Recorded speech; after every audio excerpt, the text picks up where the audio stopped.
अमित शाह ये वो व्यक्ति है जिसे देश की सबसे बड़ी पार्टी भारतीय जनता पार्टी का चाणक्य कहा जाता है।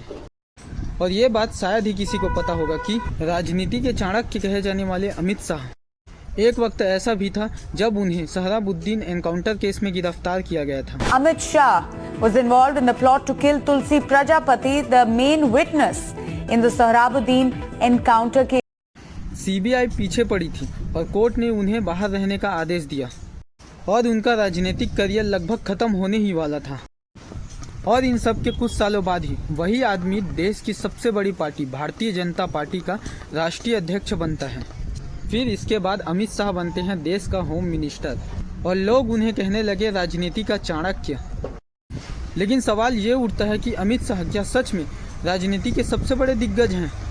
और क्या है उनकी राजनीति, विवाद और सत्ता का सबसे बड़ा खेल? आइए आज मैं आप लोगों को बताता हूँ इस वीडियो में। इस कहानी की शुरुआत होती है गुजरात से। 1982 में अमित शाह आरएसएस और एबीवीपी के जरिए राजनीति में कदम रखते हैं।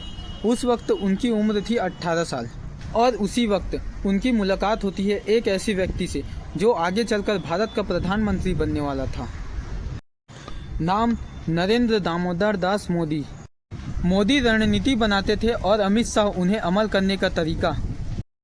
और यहीं पर शुरुआत होती है देश की राजनीति की सबसे पावरफुल जोड़ी की। लेकिन अमित शाह हाईलाइट नहीं थे, वे पर्दे के पीछे काम कर रहे थे।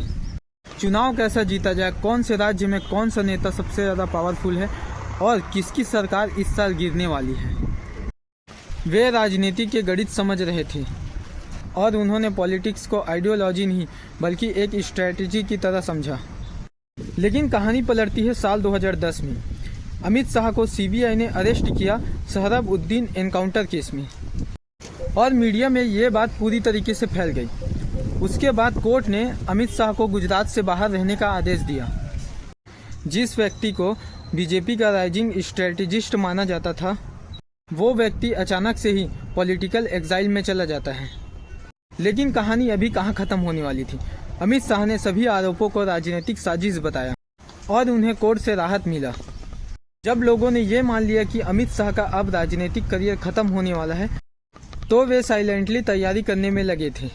देश भर के संगठन को समझना, आरएसएस नेटवर्क से जुड़ना और ग्राउंड वर्क से डायरेक्ट जुड़ना, पॉलिटिकल डाटा कलेक्ट करना और सबसे बड़ा टारगेट था नरेंद्र मोदी को पीएम बनाना।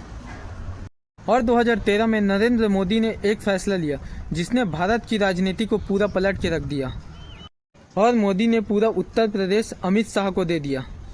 2014 के पहले बीजेपी यूपी में बहुत ही कमज़ोर मानी जाती थी।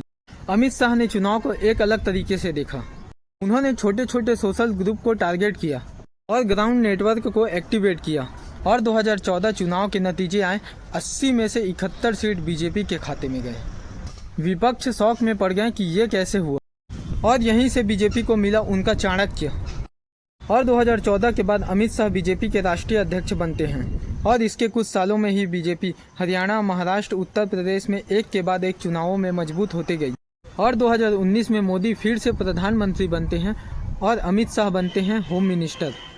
और उसके कुछ महीने बाद ही 5 अगस्त 2019 को आर्टिकल 370 हटाया गया। सवाल ये उठता है कि अमित शाह क्या सच में पॉलिटिक्स का चाणक्य है? इसका जवाब आप लोग कमेंट में बताएं और आगे के वीडियो के लिए मेरे चैनल को लाइक सब्सक्राइब जरूर करें।